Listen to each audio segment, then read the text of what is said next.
എല്ലാവർക്കും ഇന്നത്തെ പുതിയൊരു റെസിപ്പിയിലേക്ക് സ്വാഗതം. നമുക്ക് വളരെ പെട്ടെന്ന് തയ്യാറാക്കിയെടുക്കാൻ പറ്റിയ അതുപോലെ തന്നെ നല്ല ടേസ്റ്റി ആയിട്ടുള്ള ഒരു മുട്ടക്കറിയുടെ റെസിപ്പിയാണ് ഇന്നത്തെ വീഡിയോയിലൂടെ നിങ്ങളുമായി ഷെയർ ചെയ്യാനുള്ളത്. അപ്പോൾ എല്ലാവരും വീഡിയോ സ്കിപ്പ് ചെയ്യാതെ തന്നെ കാണാം. വളരെ എളുപ്പമാണ് തയ്യാറാക്കിയെടുക്കാൻ, അതുപോലെ തന്നെ നല്ല ടേസ്റ്റുമാണ് ഈ ഒരു കറി. എന്തിൻ്റെ കൂടെ നമുക്കൊരു ബെസ്റ്റ് കോമ്പിനേഷൻ ആയിട്ടുള്ള ഒരു കറി റെസിപ്പിയാണ്. ഇത്രയും ടേസ്റ്റി ആയിട്ടുള്ള ഈ ഒരു മുട്ടക്കറി എങ്ങനെയാണ് തയ്യാറാക്കിയെടുക്കുന്നതെന്ന് നോക്കാം. അപ്പോൾ ഇതിനായി ഇത്രയും വെജിറ്റബിൾസാണ് ഞാൻ എടുത്തിട്ടുള്ളത്. ഇപ്പോൾ ഇത് ഈ ഒരു അളവിൽ ഉള്ളി എടുത്തിട്ടുണ്ട്, അതുപോലെ 2 തക്കാളി, 4 പച്ചമുളക്, ഒരു 3 അല്ലി വെളുത്തുള്ളിയും, ഒരു ചെറിയ പീസ് ഇഞ്ചിയും, പിന്നെ കുറച്ച് കറിവേപ്പിലയും എടുത്തിട്ടുണ്ട്. അപ്പോൾ നിങ്ങൾക്ക് എത്രയാണോ ഗ്രേവി വേണ്ടത് അതിനനുസരിച്ച് ഇതിൽ ഇൻഗ്രീഡിയൻസ് ഒക്കെ കൂട്ടിയും കുറച്ചൊക്കെ എടുക്കാം. ഇപ്പോൾ ഇതെല്ലാം നല്ലപോലെ കട്ട് ചെയ്തെടുത്തിട്ടുണ്ട് ഞാൻ. ഇനി നമുക്ക് ഇതുപോലെ ഒരു പാനിലാണ് ഞാൻ തയ്യാറാക്കി എടുക്കുന്നുള്ളത്. അപ്പോൾ അതിലേക്ക് ഒരു 2 ടേബിൾ സ്പൂൺ ഫുള്ളായിട്ട് കോക്കനട്ട് ഓയിലാണ് ഒഴിച്ചു കൊടുക്കുന്നുള്ളത്.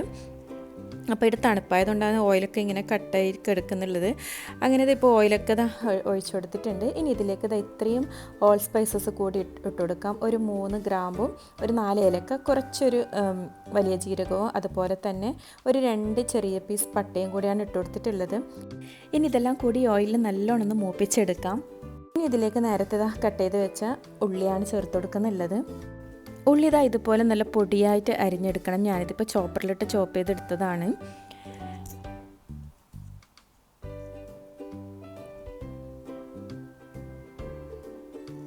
ഇനി ഇതെല്ലാം നല്ലോണം ഒന്ന് മൂപ്പിച്ചെടുക്കാം. ഉള്ളിയൊക്കെ നല്ലോണം വഴന്ന് വരുന്നത് വരെ ഇതുപോലെ ഒന്ന് വഴറ്റിയെടുക്കണം.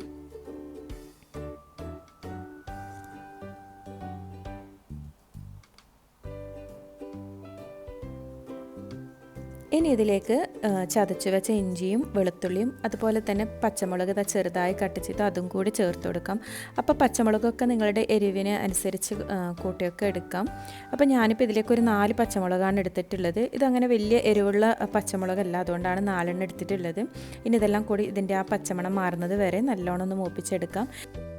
ഈ സമയം കുറച്ച് കറിവേപ്പില കൂടി ഇതിലേക്ക് ചേർത്ത് കൊടുത്ത് ഇതുപോലെ ഒന്ന് വഴറ്റിയെടുക്കണം.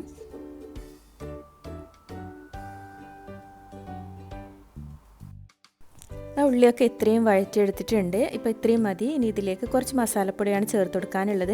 അപ്പോൾ 1 ടീസ്പൂൺ ഫുള്ളായിട്ട് കാശ്മീർ ചില്ലി പൗഡർ എടുത്തിട്ടുണ്ട്. അതുപോലെ തന്നെ മല്ലിപ്പൊടിയും 1 ടീസ്പൂൺ ചേർത്ത് കൊടുത്തിട്ടുണ്ട്. ഇനി കുറച്ച് ഗരം മസാലപ്പൊടിയും, ഇനി 1 ടീസ്പൂൺ ചിക്കൻ മസാലപ്പൊടി കൂടി ചേർത്ത് കൊടുക്കുന്നുണ്ട്. ഇനി ചേർത്ത് കൊടുക്കാനുള്ളത് ഒരു 1/4 ടീസ്പൂണോളം മഞ്ഞൾപ്പൊടിയാണ് ചേർത്ത് കൊടുക്കുന്നുള്ളത്. ഇനി ഇതെല്ലാം കൂടി നല്ലോണം ഒന്ന് മിക്സാക്കി എടുക്കാം. അപ്പോൾ ഇതിൻ്റെ ആ ഒരു റോസ് സ്മെല്ലൊക്കെ മാറുന്നത് വരെ ഇതുപോലെ ഒന്ന് ഫ്ലെയിമൊക്കെ കുറച്ച് വെച്ച് മിക്സാക്കി എടുക്കാം.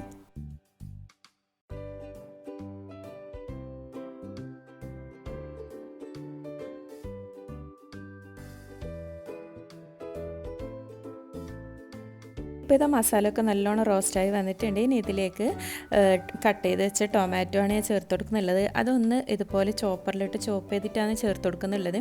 അപ്പോൾ ഇതിന് പകരമായിട്ട് നിങ്ങൾക്ക് മിക്സിയിലിട്ട് ഒന്ന് അടിച്ചെടുത്ത് ചേർത്ത് കൊടുത്താലും മതി. അപ്പോൾ ഇങ്ങനെ ചേർത്ത് കൊടുക്കുമ്പോൾ ഇതിൽ നല്ല ഗ്രേവി തിക്കായിട്ട് വരും. അതുപോലെ തന്നെ കഴിക്കുമ്പോൾ നല്ല ടേസ്റ്റുമാണ്. നല്ല കുറുകിയ ചാറോട് കൂടിയിട്ടുള്ള ഒരു മസാലക്കറിയാണിത്. ഇനി ഇത് നല്ലോണം ഇതുപോലെ ഒന്ന് ഇളക്കി കൊടുക്കാം. ഇനി ഇതിലേക്ക് 1 കപ്പ് ഇതുപോലെ നല്ല ചൂട് വെള്ളമാണ് ചേർത്ത് കൊടുക്കുന്നുള്ളത്. അപ്പോൾ ആ തക്കാളിയുടെ ആ ഒരു പച്ചമണമൊക്കെ മാറാൻ വേണ്ടിയിട്ട് കുറച്ച് സമയം നമ്മൾ ഇതുപോലെ ഒന്ന് മിക്സാക്കി എടുക്കണം.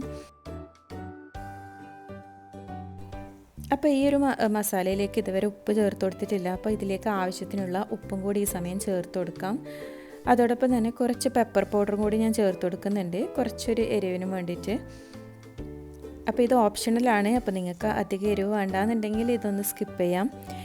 ഇനി ഇതെല്ലാം കൂടി നല്ലോണം ഇതുപോലെ ഒന്ന് മിക്സാക്കിയതിന് ശേഷം ഇതൊന്ന് അടച്ച് വെച്ച് ഒരു 2-3 മിനിറ്റ് ഒന്ന് വേവിച്ചെടുക്കാം. അപ്പോഴേക്കും ഈ മസാലയൊക്കെ നല്ലോണം ഒന്ന് വെന്ത് അതിൽ ചാറൊക്കെ ഇങ്ങനെ കുറുകി വരും. അങ്ങനെ ഇപ്പോൾ ഒരു 2-3 മിനിറ്റൊക്കെ കഴിഞ്ഞിട്ടുണ്ട്. ഇതുപോലെ നല്ല വെള്ളമൊക്കെ ഡ്രൈ ആയി വന്ന് മസാലയൊക്കെ നല്ല തിക്കായി വന്നിട്ടുണ്ട്. അപ്പോൾ ഇത് ഞാനൊരു 10 മുട്ടക്കുള്ള മസാലയുടെ അളവിലാണ് തയ്യാറാക്കി എടുത്തിട്ടുള്ളത്. അപ്പോൾ നിങ്ങൾക്ക് എത്രയാണോ ഇതിൽ മസാലേൻ്റെ അളവൊക്കെ വേണ്ടത് അതിനനുസരിച്ച് തയ്യാറാക്കി എടുക്കാം. ഇനി നമുക്കത് ലാസ്റ്റായിട്ട് ഇതിലേക്ക് കുറച്ച് ടൊമാറ്റോ സോസും കൂടി ചേർത്ത് കൊടുക്കുന്നുണ്ട്. അപ്പോൾ ഇതും കൂടി ചേർത്ത് കൊടുത്ത് ഈ ഒരു മസാല തയ്യാറാക്കുമ്പോൾ നല്ലൊരു ടേസ്റ്റിലാണ് ഈ ഒരു കറി നമുക്ക് കിട്ടുക. അപ്പോൾ അതുകൊണ്ട് ഇത് സ്കിപ്പ് ചെയ്യാതെ എന്തായാലും ചേർത്ത് കൊടുക്കണം. ഇനി ഇതിലേക്ക് ഇപ്പോൾ ഇത്രയും മുട്ടയാണ് ഞാൻ എടുത്തിട്ടുള്ളത്. ഇതിപ്പം പുഴുങ്ങി എടുത്ത മുട്ടയാണ്. അപ്പോൾ അത് സൈഡൊക്കെ ഇതുപോലെ ഒന്ന് വരഞ്ഞെടുത്തിട്ടുണ്ട്. അപ്പോൾ ഇങ്ങനെ വരഞ്ഞെടുക്കുമ്പോൾ ഇതിലേക്ക് ആ ഗ്രേവി നല്ലോണം ആ മുട്ടയിലേക്ക് പിടിച്ച് കിട്ടും. അപ്പോൾ അതിന് വേണ്ടിയിട്ടാണ് ഈ സൈഡൊക്കെ ഇതുപോലെ ഒന്ന് വരഞ്ഞെടുത്തിട്ടുള്ളത്.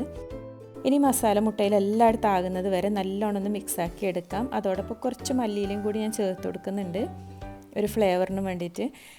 അപ്പോൾ ഇത് നമ്മൾ സിമ്പിളായിട്ട് തയ്യാറാക്കി എടുക്കാൻ പറ്റിയ മുട്ടക്കറി ഇത് റെഡി ആയിട്ടുണ്ട്. അതുപോലെ നല്ല ടേസ്റ്റാണ്, ഞാൻ വെറുതെ പറയുന്നതല്ല. ഇനി മുട്ടക്കറി തയ്യാറാക്കുമ്പോൾ ഇതുപോലെ ഒന്ന് ചെയ്ത് നോക്കും, നിങ്ങൾക്ക് എന്തായാലും ഇഷ്ടപ്പെടും. നിങ്ങളുടെ ഫീഡ്ബാക്കൊക്കെ കമൻറ്റിലൂടെ അറിയിക്കാനും മറക്കരുത്. അതുപോലെ നിങ്ങളുടെ ഫ്രണ്ട്സിനും ഫാമിലീസിനും ഒക്കെ ഒന്ന് ഷെയർ ചെയ്ത് കൊടുക്കുക ഈ ഒരു റെസിപ്പി. അങ്ങനെ ഇപ്പോൾ നമ്മുടെ കറിയൊക്കെ റെഡിയായി കിട്ടിയിട്ടുണ്ട്. അങ്ങനെ ഇതിലെ മസാലയൊക്കെ മുട്ടയിലേക്ക് എല്ലായിടത്തും ആകുന്നത് വരെ ഇതുപോലെ ഒന്ന് മിക്സ് ചെയ്ത് കൊടുക്കാം. അതിനുശേഷം അടച്ചു വെച്ച് 1 മിനിറ്റെങ്കിലും ഇതുപോലെ ഒന്ന് സ്റ്റൗവിൽ വെക്കുക. അപ്പോൾ ആ ദമ്മിൽ നല്ല ഈ മസാലയൊക്കെ മുട്ടയിൽ പിടിച്ച് നല്ല ടേസ്റ്റാണ്. അപ്പോൾ ഈ ഒരു കറി നമുക്ക് ഏതൊരു അപ്പത്തിൻ്റെ കൂടെയും നമുക്ക് കഴിക്കാം. അത്രയ്ക്കും ടേസ്റ്റി ആയിട്ടുള്ള ഒരു മുട്ടക്കറി റെസിപ്പിയാണ്. അപ്പോൾ നിങ്ങൾ ഇതുപോലെ ഒന്ന് ട്രൈ ചെയ്ത് നോക്കാം. ഇനി ഇത് ചൂടോട് കൂടി തന്നെ നമുക്കിത് ഇതുപോലെ സെർവ് ചെയ്യാം.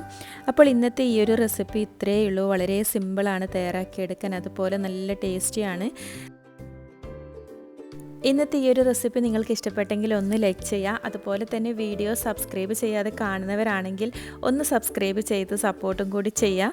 നിങ്ങളുടെ ഫ്രണ്ട്സിനും ഫാമിലീസിനും ഒക്കെ ഒന്ന് ഷെയർ ചെയ്ത് കൊടുക്കുക. വീണ്ടും നല്ലൊരു അടിപൊളി റെസിപ്പിയുമായി കാണാം. അതുവരേക്കും താങ്ക്സ് ഫോർ വാച്ചിങ്.